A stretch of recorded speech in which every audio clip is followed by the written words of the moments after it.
నమస్కారం. Civil services అభ్యర్థులకు ఈనాటి మన స్పెషల్ ఎక్స్ప్లెయినర్కు స్వాగతం. ఈరోజు మనం పర్యావరణ శాస్త్రంలో ఎంతో స్కోరింగ్ అయిన అలాగే ఎంతో ముఖ్యమైన టాపిక్ గురించి మాట్లాడుకోబోతున్నాం. అదే భారతదేశపు స్థానిక వృక్ష సంపద మరియు వాటిని కాపాడుకోవడానికి ఉన్న సంరక్షణ వ్యూహాలు. ఇక ఏమాత్రం ఆలస్యం చేయకుండా టాపిక్లోకి వెళ్ళిపోదాం. ఈ ఎక్స్ప్లెయినర్లో మనం ప్రధానంగా 5 అంశాలను కవర్ చేద్దాం. ముందుగా మన దేశ స్థానిక వృక్ష సంపద ఏంటి, ఆ తర్వాత 4 ముఖ్యమైన జీవ వైవిధ్య హాట్స్పాట్లు, వాటికి పొంచి ఉన్న ముప్పులు, కీలకమైన సంరక్షణ వ్యూహాలు, చివరగా ఎగ్జామ్ పాయింట్ ఆఫ్ వ్యూలో అత్యంత ముఖ్యమైన case study Mahendragiri biodiversity heritage site గురించి చూద్దాం. సరే, ముందుగా మన మొదటి విభాగం భారతదేశపు స్థానిక వృక్ష సంపదతో మొదలు పెడదాం. మెయిన్స్ ఆన్సర్స్ రాసేటప్పుడు ఎప్పుడైనా సరే పర్ఫెక్ట్ డెఫినిషన్ రాయడం చాలా ముఖ్యం గదా. సో అసలు ఈ ఎండెమిక్ ప్లాంట్ స్పీషీస్ లేదా స్థానిక వృక్షజాతులు అంటే ఏంటి? సింపుల్గా చెప్పాలంటే ఒక నిర్దిష్ట భౌగోళిక ప్రాంతంలో మాత్రమే పుట్టి పెరిగి సహజంగా భూమి మీద మరెక్కడా కనిపించని మొక్కలనమాట. ఇవి వందల ఏళ్లపాటు మిగతా ప్రపంచానికి దూరంగా ఆ ఒక్క ప్రాంత వాతావరణానికే ప్రత్యేకంగా అలవాటు పడిపోతాయి. ఇప్పుడొక మైండ్ బ్లోయింగ్ ఫ్యాక్ట్ చూద్దాం. మన భారతదేశంలో దాదాపు 18,000 రకాల పుష్పించే వృక్షజాతులుంటే అందులో ఏకంగా 4,900 జాతులు కేవలం మన దేశానికి మాత్రమే పరిమితమైన స్థానిక జాతులు. అంటే అర్థం చేసుకోండి, మన మొత్తం పూల మొక్కల్లో 27% మొక్కలు ప్రపంచంలో ఇంకెక్కడ దొరకవు. మన దేశ జీవ వైవిధ్యం ఎంత యూనిక్ అనడానికి ఈ అంకెలే పెద్ద సాక్ష్యం. మరి ఇంతటి అమూల్యమైన సంపద ఎక్కడెక్కడ ఉందో తెలుసుకోవాలి కదా. మన రెండో విభాగం ఆ 4 ప్రధాన జీవ వైవిధ్య హాట్స్పాట్ల గురించి. చూడండి, ప్రపంచవ్యాప్తంగా మొత్తం 36 బయోడైవర్సిటీ హాట్స్పాట్లు ఉంటే అందులో 4 మన దగ్గరే ఉన్నాయి. అవి హిమాలయాలు, పశ్చిమ కనుమలు, ఇండో బర్మా ప్రాంతం మరియు సుందాలాండ్ లేదా నికోబార్ దీవులు. ఇక్కడ అసలైన మ్యాజిక్ ఏంటంటే ఈ ప్రాంతాలన్నీ కలిపితే మన దేశ భౌగోళిక విస్తీర్ణంలో కేవలం 2.4% మాత్రమే ఉంటాయి. కానీ మన దేశపు మొత్తం స్థానిక వృక్ష సంపదలో దాదాపు 40% ఇక్కడే ఉంది. ముఖ్యంగా హిమాలయాలు, పశ్చిమ కనుమలైతే ఈ జీవ వైవిధ్యానికి అసలు సిసలైన నిలయాలు. అయితే ఇంత గొప్ప సంపద ఉన్నప్పటికీ అంతా సాఫీగా ఉందా? లేదు.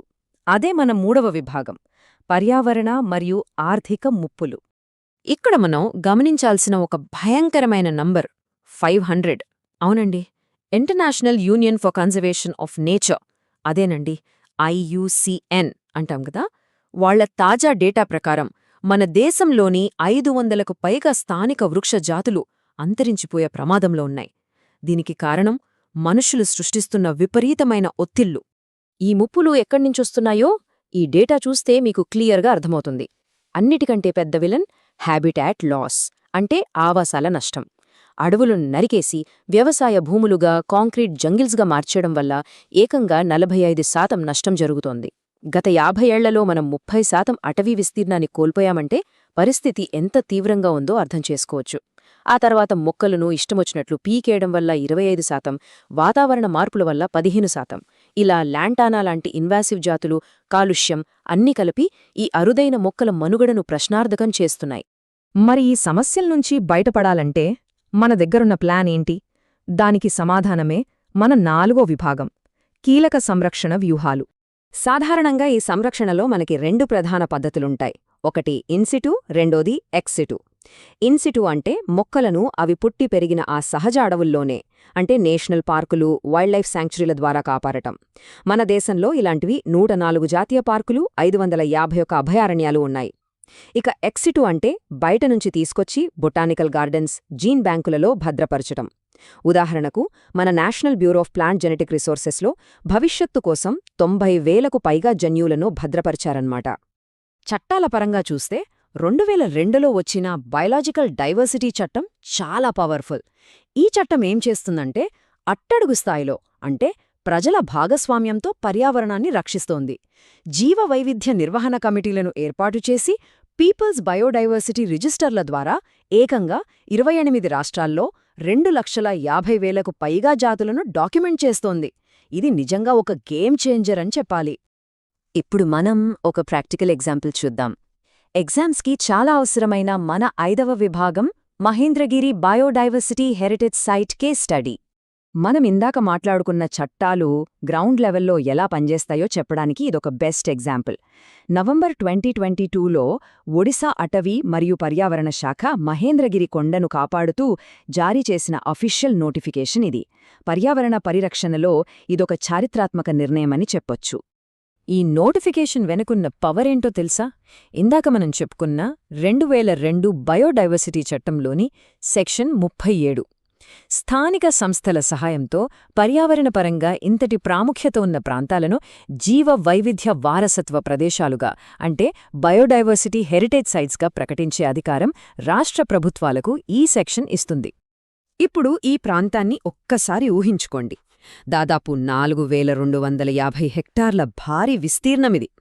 భౌగోళికంగా దీని స్పెషాలిటీ ఏంటంటే ఇది అటు పశ్చిమ కనుమలకు, ఇటు హిమాలయాల బయోజియోగ్రాఫిక్ జోన్లకు మధ్యలో ఒక అద్భుతమైన ట్రాన్సిషనల్ జోన్ లాగా, ఒక వంతెనలాగా పనిచేస్తుంది. ఇక్కడ ఉన్న ప్రాణికోటి గురించి వింటే మీరు ఆశ్చర్యపోతారు. మొత్తం ఒడిషాలో కనిపించే పెద్ద పెద్ద వృక్షజాతుల్లో ఏకంగా 40% ఇక్కడే దొరుకుతాయి.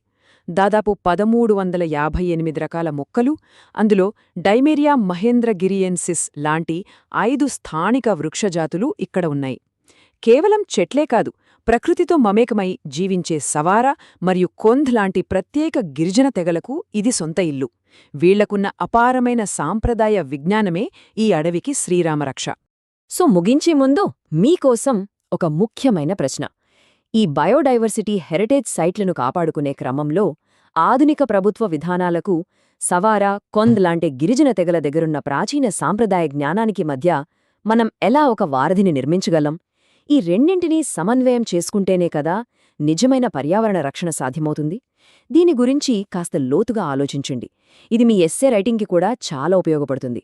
ఈ ఎక్స్ప్లెయినర్ మీకు కొత్త విషయాలు నేర్పిందని ఆశిస్తున్నాను. మళ్ళీ మరో ఆసక్తికరమైన టాపిక్తో కలుద్దాం.